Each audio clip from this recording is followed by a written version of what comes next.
Hello student, welcome to NB classroom. तो आज हम शुरू करने जा रहे हैं हमारे साइंस का पाठ 13, जिसका नाम है विद्युत धारा के चुंबकीय प्रभाव। लास्ट लेसन में हमने पढ़ा था विद्युत धारा के तापीय प्रभाव, और इसमें हम क्या पढ़ने जा रहे हैं, विद्युत धारा के चुंबकीय प्रभाव। देखो, ये जो लेसन है ये थ्योरेटिकल लेसन है, हम इसे नोट्स के माध्यम से पढ़ने वाले हैं। तो आओ शुरू करते हैं। तो देखिए, सबसे पहले क्या है यही पढ़ते हैं हम कि विद्युत धारा का चुंबकीय प्रभाव किसे कहते हैं। तो देखिए, किसी चालक तार में धारा प्रवाहित करने पर उसका चुंबक की भांति व्यवहार करना ये क्या कहलाता है, विद्युत धारा के चुंबकीय प्रभाव को दर्शाता है। तापीय में क्या था, धारा प्रवाहित करेंगे तो ताप उत्पन्न हो रहा था। इसमें क्या है, धारा प्रवाहित करेंगे तो चुंबक की भांति व्यवहार करने का। चुंबक क्या होती है, चुंबक हमें पता है, जैसे हम दंड चुंबक लेते हैं, इसके दो ध्रुव होते हैं, ये उत्तरी ध्रुव, ये दक्षिणी ध्रुव, है ना। तो चुंबक क्या करती है, किसी चीज़ को अपनी ओर आकर्षित करती है, तो ये चुंबक का व्यवहार होता है। ऐसे ही कोई तार है, उसमें धारा प्रवाहित करी है और वो चुंबक की भांति यानी इस प्रकार का आकर्षण या प्रतिकर्षण का गुण दिखाएगा, तो वो क्या कहलाएगा, उसका चुंबकीय प्रभाव दर्शाएगा। इस प्रभाव का अध्ययन करने के लिए एक वैज्ञानिक आए थे, क्रिश्चियन ओरेस्टेड। उन्होंने क्या किया था, इसका प्रैक्टिकल किया था। तो आओ वो देखते हैं क्या था। तो वो ये था, देखिए, ओरेस्टेड का प्रयोग। ओरेस्टेड वैज्ञानिक थे जिन्होंने क्या किया था, इस चुंबकीय प्रभाव के लिए प्रैक्टिकल किया था। तो देखिए, वैज्ञानिक ओरेस्टेड ने सर्वप्रथम विद्युत धारा के चुंबकीय प्रभाव की घटना का प्रेक्षण किया। देखो, प्रयोग में उन्होंने क्या किया, एक परिपथ बनाया जिसमें बैटरी ली, कुंजी ली, ठीक है। ये वायर के दो सिरे हैं, ए और बी। ये जो एन और एस लिखा हुआ है ये क्या होता है, ये कंपास होता है, ठीक है, चुंबकीय सुई, जिसे ये दिक्सूचक यंत्र भी बोलते हैं। ये देखिए, ये इस प्रकार का होता है। देखिए, इसमें इस प्रकार से ये एक सुई लग रही है ना, ये घूम रही है। ये क्या दिखाती है, इस तरफ कौन सी दिशा, ये हमेशा उत्तर और दक्षिण दिशा में ठहरती है, ठीक है। जिस साइड इसका तीखा वाला सिरा है वो उत्तर दिशा, और जिस साइड इसका ये सिरा है वो दक्षिण दिशा, ठीक है। इस प्रकार से ये घूमती रहती है पृथ्वी के चुंबकीय क्षेत्र के अनुसार। तो ये इस तरफ इंगित कर रही है, यानी इस तरफ कौन सा ध्रुव है, उत्तरी ध्रुव। इसे क्या कहते हैं, दिक्सूचक यंत्र कहते हैं। तो इसका उपयोग क्या किया जाता था, पुराने जमाने में दिशा निर्धारण के लिए किया। समुद्र के यात्री थे ना, वो देखते थे कि किस तरफ उत्तर दिशा है, किस तरफ दक्षिण दिशा है, किस तरफ आगे बढ़ना है, क्योंकि समुद्र में क्या होता है, बहुत दूर दूर तक पानी पानी होता है, तो दिखाई नहीं पड़ता है। तो अब देखिए, ये के है, जैसे ही क्या करते हैं, कुंजी लगाते हैं, कुंजी लगाते ही क्या हुआ, धारा प्रवाहित होगी। जैसे ही क्या करते हैं, धारा प्रवाहित करते हैं ना, तो ये जो सुई है इसके, ये इसमें क्या आता है, विक्षेप आता है इस तरीके से। जैसे इसमें देख सकते हो, ये ऐसे हिल रही है, क्योंकि चुंबकीय सुई क्या होती है, किसी चुंबकीय क्षेत्र से ही विक्षेपित हो। जैसे हमारी पृथ्वी का चुंबकीय क्षेत्र है ना, हमारी पृथ्वी में पढ़ते हैं, जैसे उत्तरी ध्रुव है, दक्षिणी ध्रुव है, यहाँ क्या है, चुंबकीय क्षेत्र विद्यमान है, तभी तो हमारी ये कंपास में सुई क्या हो रही है, ऐसे निश्चित दिशा में ठहर रही है। तो इस आधार पर ओरेस्टेड नामक वैज्ञानिक ने क्या कहा कि विद्युत धारा प्रवाह से क्या होता है, चुंबकीय प्रभाव जो हमें देखने को मिलता है। नेक्स्ट देखते हैं हम। देखो, विद्युत धारा के चुंबकीय प्रभाव पर आधारित युक्तियाँ। अब ये जो गुण है, इस गुण का, जैसे हमने तापीय प्रभाव पढ़ा था, तापीय प्रभाव के गुण का उपयोग किस में कर लिया था, हमने प्रेस में कर लिया था, टोस्टर में कर लिया था, हीटर बनाने में कर लिया था। ऐसे ये जो चुंबकीय प्रभाव है ये कहाँ काम आएगा, ये देखो, ये विद्युत चुंबक बनाने में, विद्युत मोटर बनाने में, और भी जैसे है विद्युत क्रेन होती है उनको बनाने में किया जाता है। हम विद्युत मोटर का अध्ययन इसी पाठ में आगे करने वाले हैं, आप इसे नोट करें, फिर चलते हैं आगे।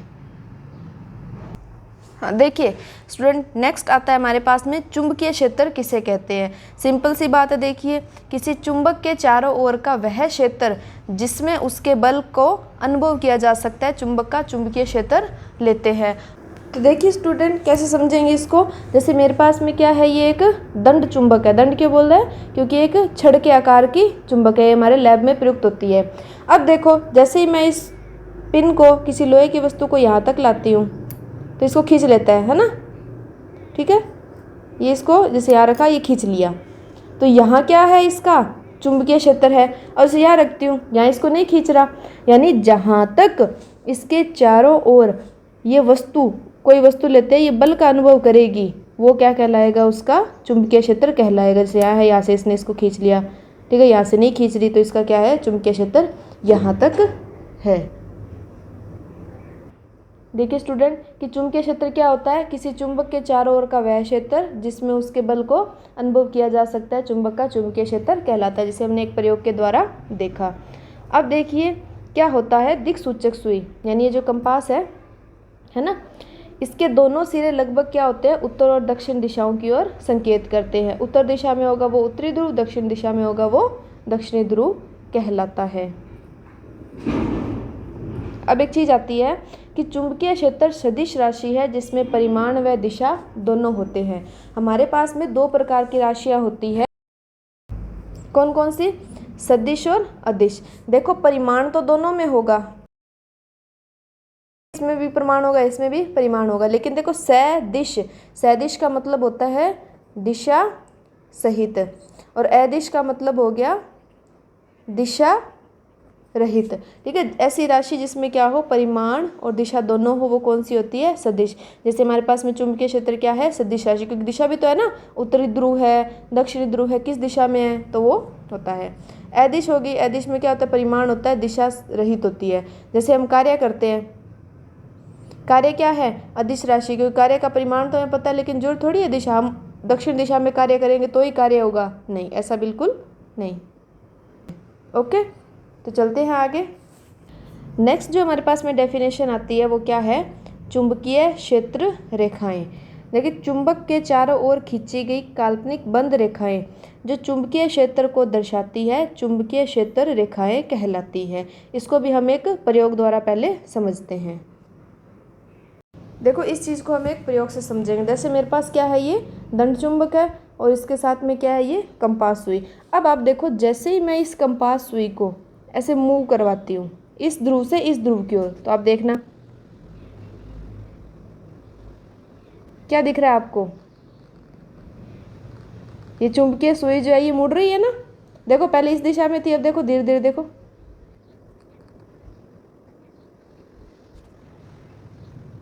और ये देखो, है ना। तो ये चुंबकीय सुई क्या हुई, ऐसे एक पथ बनाते हुए आई। हम इस प्रकार से क्या खींचेंगे, लाइंस खींचेंगे, वो लाइंस ही क्या कहलाती है, चुंबकीय क्षेत्र रेखाएं कहलाती है। और वही क्या प्रदर्शित करती है कि इस चुंबक के द्वारा चुंबकीय क्षेत्र कहाँ तक उत्पन्न किया जा रहा है। ओके स्टूडेंट, समझ में आया ये प्रयोग। देखो दोबारा थोड़ा सा इसको देखो, जैसे इस साइड से लाएंगे तो भी देखो ये मूव कर रही है, ये देखो, है ना, अमेजिंग। तो आओ इसे पढ़ते हैं। तो देखो चुंबक के चारों ओर खींची गई काल्पनिक बंद रेखाएं जो चुंबकीय क्षेत्र को दर्शाती है क्या कहलाती है, चुंबकीय क्षेत्र रेखाएं कहलाती हैं। अब देखो ये जैसे चुंबक है, हम खींच लेते हैं, ये एस कौन सा ध्रुव, दक्षिण ध्रुव, ये एन कौन सा, उत्तरी ध्रुव।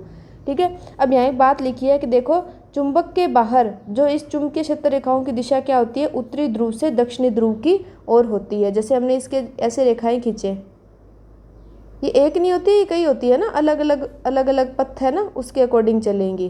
तो देखो इनकी दिशा क्या होती है, चुंबक के बाहर इस तरीके से।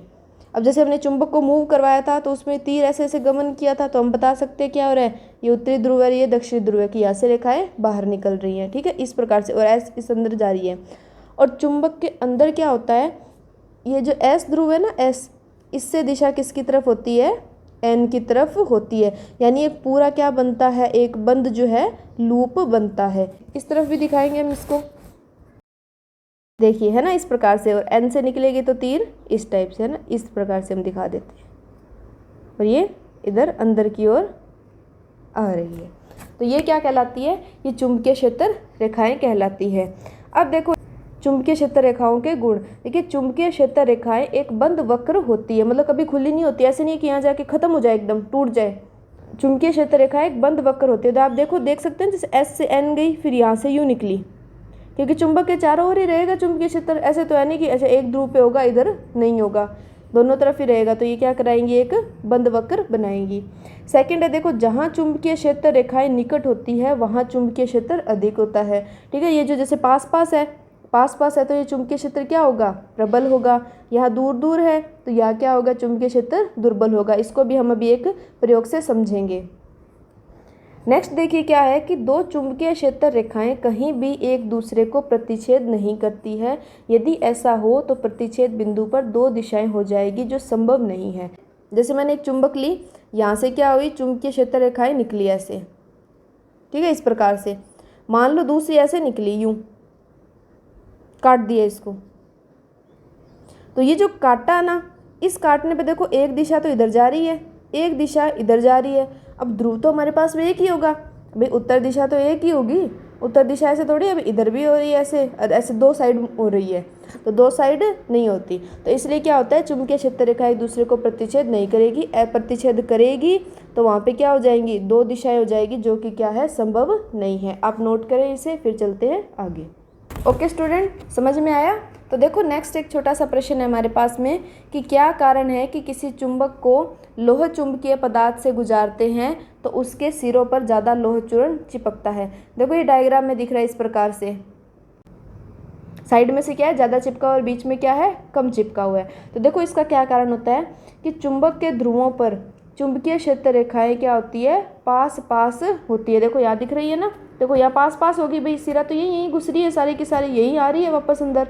तो यहाँ क्या है, चुंबकीय क्षेत्र रेखाएं क्या है, पास पास, हमने पढ़ा था ना, चुंबकीय क्षेत्र रेखाएं निकट होती है, चुंबकीय क्षेत्र अधिक होता है। तो ध्रुवों पर क्या होता है, चुंबकीय क्षेत्र रेखाएं निकट होने से चुंबकीय क्षेत्र रेखाएं निकट होती है, जिससे क्या होता है, वहाँ पर चुंबकीय क्षेत्र अधिक होता है, जिससे लोह चूर्ण ध्रुवों पर मध्य की अपेक्षा अधिक चिपकता है। आओ हम इसको एक प्रयोग की सहायता से समझते हैं।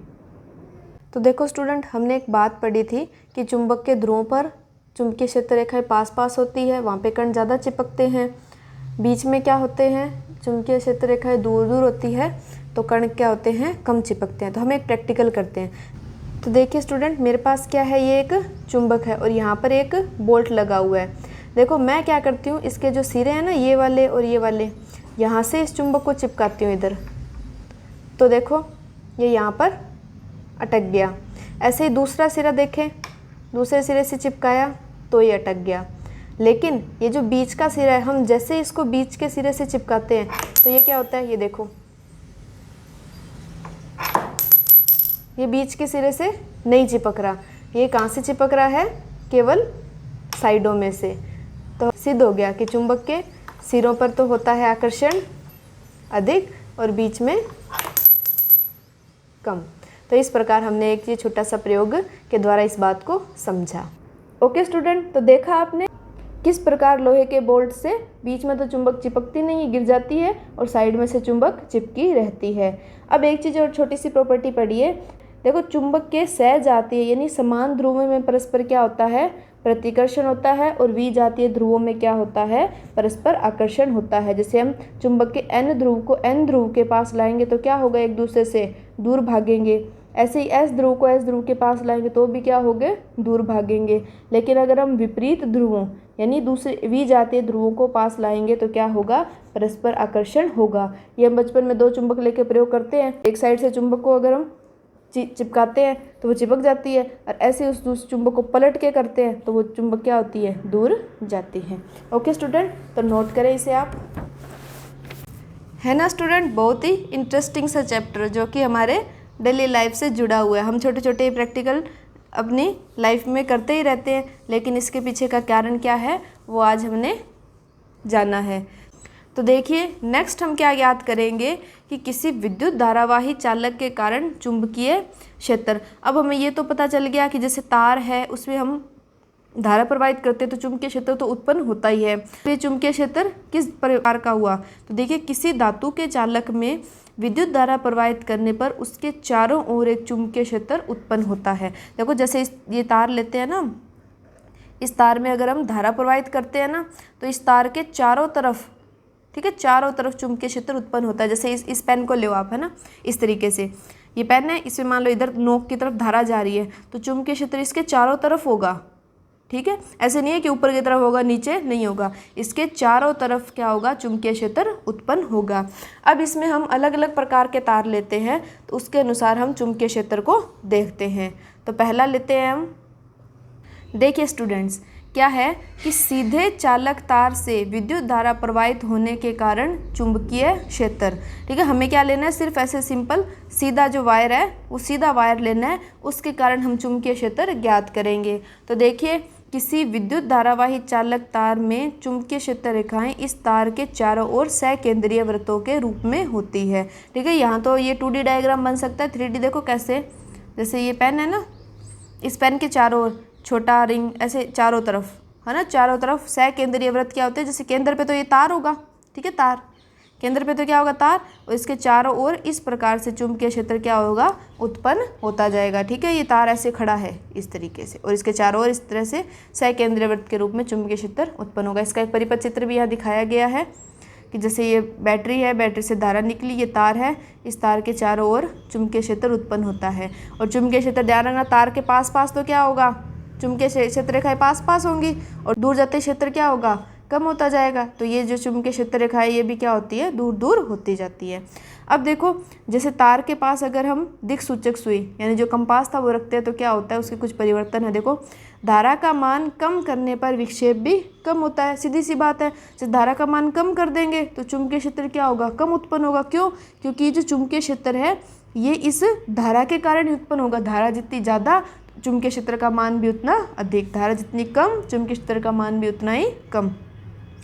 तार के दिक सूची को दूर हटाने पर भी विक्षेप कम होता है। तो जैसे हम कर रहे थे ना, चुंबक है इस प्रकार से, है ना, इसके पास देखो जैसे दिक सुई लाते हैं, ये देखो धीरे धीरे कंपन कर रही है ना, इसको हिलाते हैं तो ये हिल भी रही है ना। हम इसको दूर लेके जाते हैं, वैसे ही क्या होता है, इसमें विक्षेप जो है वो बंद हो जाता है ना। ये क्या है, यहाँ पर चुंबकीय क्षेत्र इसका खत्म हो गया। ठीक है, इसका यहाँ पे क्षेत्र नहीं है। तो वही है कि जैसे ही हम तार को दिक सूची से दूर हटाएंगे तो विक्षेप भी हमारा कम होता जाएगा। नेक्स्ट है, तार में विद्युत प्रवाह की दिशा उत्क्रमित करने पर दिक सूची में विक्षेप भी विपरीत दिशा में होता है। जैसे हम तार में क्या कर रहे हैं, इस दिशा में धारा प्रवाहित कर रहे हैं, तो विक्षेप मान लो इस दिशा में आ रहा हो। ठीक है, अगर हम तार में दिशा उल्टी कर दे तो विक्षेप भी क्या हो जाता है, उल्टा हो जाता है। क्यों? क्योंकि ध्रुव चेंज हो गया ना भाई। पहले मान लो एस से एन की तरफ हो रही थी, फिर एन से एस की तरफ धारा जा रही, तो ध्रुव चेंज हो गया। ध्रुव चेंज हो गया तो क्या होगा, इस दिक सूची के अंदर विक्षेप की दिशा भी विपरीत हो जाती है। आप इसे नोट करें। अब देखिए स्टूडेंट, हमने ये तो बता दिया कि तार में धारा प्रवाहित करेंगे तो इसके चारों ओर क्या होगा, चुंबकीय क्षेत्र उत्पन्न होगा। अब इसकी दिशा का कैसे पता लगाएंगे, तो अब देखिए कि धारावाही चालक तार से संबंध चुंबकीय क्षेत्र की दिशा का निर्धारण किस प्रकार करते हैं। ये जो दिशा निर्धारण का नियम है इसे क्या कहते हैं, दक्षिण हस्त अंगुष्ठ नियम भी कहते हैं। देखो बहुत ही ईजी सा है। आप अपना दाहिना हाथ लो, है ना, जिस हाथ से लिख रहे हैं, जो ज़्यादातर राइट हैंड वाले होते हैं, उसमें क्या करो, जो अंगूठा है उसको धारा जिस दिशा में बह रही है उस दिशा में रखो। जैसे मैं ये पेन लेती हूँ, इस पेन में ये मानती हूँ कि नोक है ना, नोक की दिशा में धारा जा रही है, तो मैंने अंगूठे को क्या रखा, नोक की साइड रखा ना, यानी धारा की दिशा में। तो ये जो मेरा हाथ है, अब मेरी उंगलियां क्या करेंगी, इसको पकड़े इस प्रकार से, तो चुंबकीय क्षेत्र क्या हो गया, ऐसे इसके चारों ओर हो गया। ठीक है, इस प्रकार से धारा की दिशा में अंगूठा रखो, कौन से हाथ का, दाहिने हाथ का। तो ये जो मुड़ी हुई उंगलियां हैं ये क्या बताएंगी, ये बताएंगी कि चुंबकीय क्षेत्र इस प्रकार से, यानी दिशा कैसे है, इस प्रकार से है ना। और इस नियम को लिख लेते हैं। तो देखिए स्टूडेंट, यह नियम विद्युत धारावाही चालक से संबंधित चुंबकीय क्षेत्र की दिशा ज्ञात करने हेतु, यानी तार लेना है जिसमें क्या हो रही हो, धारा बह रही हो, धारा बहेगी तो चुंबकीय क्षेत्र उत्पन्न होगा ही होगा। इसके अनुसार क्या करते हैं हम, दाहिने हाथ में विद्युत धारावाही चालक तार को इस प्रकार पकड़े कि अंगूठा विद्युत धारा की दिशा को दर्शाए, तो चालक के चारों ओर उंगलियां क्या करती है, चुंबकीय क्षेत्र की दिशा को बताएगी। इस नियम को मैक्सवेल कॉर्क पेच नियम भी कहते हैं। जैसे पहले नियम लाए थे ना, हमारे पेच होता है घरों में, हम पेच कसते हैं इस प्रकार से, है ना। इस पेच को हम ऐसे घुमाएं, ठीक है, ऐसे घुमाएं, तो ये जो घूमना है ये क्या दिखाता था, चुंबकीय क्षेत्र की दिशा को दर्शाता था। लेकिन क्या है, हमारे शरीर से जुड़ा हुआ है तो हम इसको इजीली याद कर सकते हैं। कहाँ पेच ढूंढते फिरेंगे। अपना हाथ उठाया, धारा की दिशा में रखा, मोड़ी उंगलियां, और हमारे पास चुंबकीय क्षेत्र की दिशा आगे। देखो चित्र में देख सकते हो आप इस प्रकार से, जैसे तार है, तार की दिशा में क्या जा रहा है, ये अंगूठा जा रहा है, तो उंगली इस प्रकार से मुड़ रही है, तो चुंबकीय क्षेत्र की दिशा को दर्शाती है। ओके बच्चों, आया समझ में। देखिए सेकंड हम पढ़ते हैं, विद्युत धारावाही वृत्ताकार पाश के कारण चुंबकीय क्षेत्र। ये देखो वृत्ताकार पाश क्या होता है, जैसे मेरे पास ये सीधा तार था, इस तार को क्या करें, मैं से मोड़ दें, है ना, वृत्ताकार साइज में इस तरीके से मोड़ दें, तो ये क्या कहलाता है, वृत्ताकार पाश। इसे वृत्ताकार लूप भी बोलते हैं। अब इस लूप में क्या होगा, देखो इसमें तो चारों तरफ ऐसे ऐसे उत्पन्न हो गया, है ना, इस तरीके से, तो इसमें कैसे होगा, तो आओ देखते हैं हम इसे। एक सीधे चालक तार को मोड़कर एक वृत्ताकार पाश या लूप बनाकर उसमें विद्युत धारा प्रवाहित करते हैं। इस धारावाही लूप के प्रत्येक बिंदु पर चुंबकीय क्षेत्र उसके चारों ओर सकेंद्रीय वृत्तों के रूप में होगा। ठीक है, सकेंद्रीय वृत्तों के रूप में होगा, तो हम पता ही है भाई इस तार के बार बार है, इस तार को मोड़ दें तो भी क्या होगा, इसके बाहर बार ही रहेगा चुंबकीय क्षेत्र। ठीक है, इस प्रकार से देखो, और प्रत्येक बिंदु पर इस प्रकार से गोलाकार रिंग के रूप में रहेगा। और इन वृत्तों का आकार क्या होगा, तार से दूर जाने पर निरंतर बड़ा होता जाता है। क्यों होता जाता है, क्योंकि चुंबकीय क्षेत्र दुर्बल होगा तो क्षेत्र रेखाएं दूर दूर होंगी, तो देखो इस प्रकार से दूर दूर। और जो केंद्र होता है, केंद्र पर आते ही क्या होता है, एक तरह से ये वृत्त सरल रेखाओं जैसे हमें लगने लग जाते हैं। अब देखिए तार का प्रत्येक भाग चुंबकीय क्षेत्र रेखाओं में योगदान देता है। पाश के भीतर सभी चुंबकीय क्षेत्र रेखाएं एक ही दिशा में होती है। आप कोई सा बिंदु पकड़ लो, आप अपना हाथ, ये जो दाहिना हाथ नियम है ना, वो तार के इस कोई भी बिंदु पे लगा के देख सकते हो। जैसे इस बिंदु पे लगाया, तार इस तरीके से है, तो देखो धारा की दिशा में रखा, मोड़ा इस तरीके से। आगे धारा कहाँ गई, इस भाग में गई, तार को ऐसे रखा, मोड़ा, तो भी देखो अंदर से बाहर आ रहा है। मुड़ गया तो अंगूठा इस तरीके से रखो, पकड़ो, तो भी क्या हो रहा है, अंदर से बाहर आ रहा है। ठीक है, आप घर पे इसको करके देखना कि जैसे तार को इस दिशा में ले लिया तो किधर अंगूठा घुमाएं, किधर दिशा होएगी, तो थोड़ा प्रैक्टिस करना, जिससे क्या हो जाएगा, आसान हो जाएगा। ठीक है, तो पाश के भीतर सभी चुंबकीय क्षेत्र रेखाएं एक ही दिशा में होती है।